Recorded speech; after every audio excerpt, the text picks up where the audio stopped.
now we've talked about the major scale ad nauseum, I'm sure, and let's get to the point of actually listening for it to see if we really do know it as well as we think we do. So what I'm going to do is I'm going to play the major scale or something close to it in a few different keys, and you're going to just tell me or think to yourself whether or not that was actually a major scale or where I played a wrong note even. So let's do it this way. Think of the number that I'm on in the scale, right? So 1, 2, 3, 4, 5, 6, 7, 8, and try to remember for yourself where in the scale you heard a wrong note, or if I played it correctly, surprisingly. All right, here we go.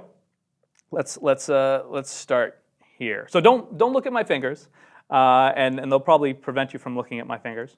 And just use your ears. I'll play it slowly and try to, as I start the scale, imagine the next note coming and kind of like, I don't know, do something for yourself to remember. You could even write out on a piece of paper 1, 2, 3, 4, 5, 6, 7, 8. And if you hear a wrong note, put a little mark by that number, and then we'll check in. All right, here we go.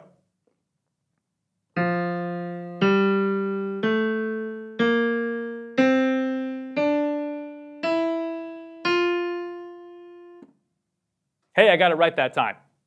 Stranger things have happened. None come to mind.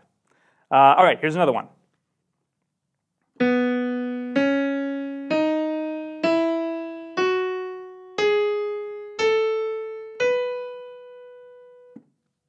All right, so first question is, did you hear a wrong note? I'm going to assume you did. Now, do we know which note it was? Okay, that one in particular, I ruined the 7th note of the scale. Let's try another. Did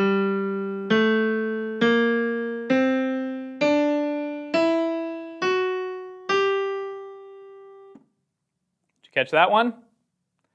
That one, I screwed up on the 3rd note. I played it flat by a half step. Let's keep going.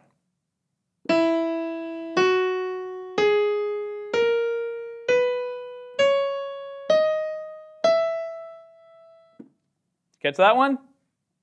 I hope you did. That was the 4th scale degree. I did not play correctly. Let's try it in a little low register.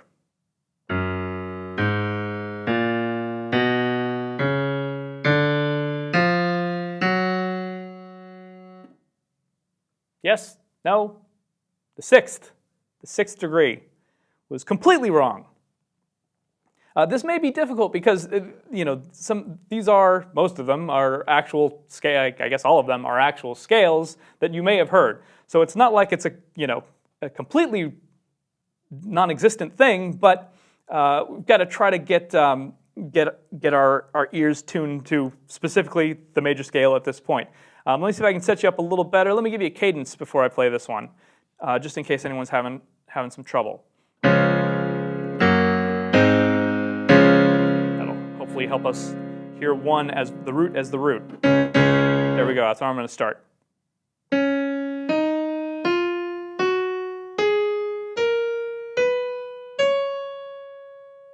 catch it? It's the 7th. Wrong again. Surprise, surprise. All right.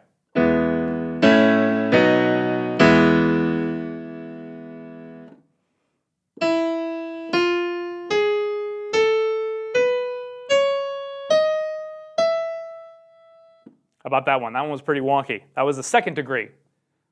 Was incorrect. All right. So hopefully that's kind of making some sense that you're hearing those wrong notes. And if it's still not working for you, I would say go back and with practicing with the major scale, sing along with the piano as much as possible, and do that same exercise where you start on a note and you go da da da da da, and check that da. Am I in the right spot? If you find that you're going da da da da da and you're flat, then building that sense of intonation will help you hear, especially in a linear thing like this, fairly quickly, where the notes aren't happening the way you should. It's also moving from mistake identification to predicting the sound you have coming. As soon as you hear that root, right, you want to start imagining what comes next, wherever you are in the scale. And as you get in front of that, most of us can, you know, if you hear someone playing, let's see, and you hear, you're like, everybody goes, hey, that guy messed up. Almost all of us can do that. And it really is great evidence that your ears are working. Now it's just a matter of focusing long enough so that you're prepared for that. You know, if you're just listening passively, you hear the mistake and you go, oh, and then it kind of snaps your focus, but it's kind of too late to know what that mistake is. If you're already like thinking with expectation, like what am I likely to hear next, then not only are you going to know what the mistake is, it might not even be a mistake, just something unexpected. You're going to remember where that happened. There's a really hip video on YouTube about expectations for notes. If you look up Bobby McFerrin, and I think the pentatonic scale, he did this great, I guess it was some sort of lecture, where he would just stand in a spot and give them a note, and then he would go. It was like jumping around. So he would stand in a spot, an arbitrary spot, just on a stage, and he'd go la, and then he'd go la la la, la la la la la, and it got to the point where he was just jumping from one spot to another, and the people in the audience were imagining and were all singing together in unison. Wherever he jumped, they were singing the right pitch, and he extended the scale, I think, like almost an octave, or at least a fourth or fifth in each direction, inventing new notes. And as he stepped through it, everyone in the room, in this huge hall, I'm sure it wasn't all musicians, were singing exactly the note that he wanted them to sing because of their ability to predict. Almost all of us have this ability. I can almost guarantee that you do, or your money back. If you just check out that video and really think about it, like when you're playing on the piano or on your instrument, can I pre-hear the next note coming? I mean, certain instruments like violin and trombone, they have to do this all the time, but some of the rest of us, if we play a fretted instrument or an instrument with keys that give us almost the right pitch, we might not always have this part of our brain engaged.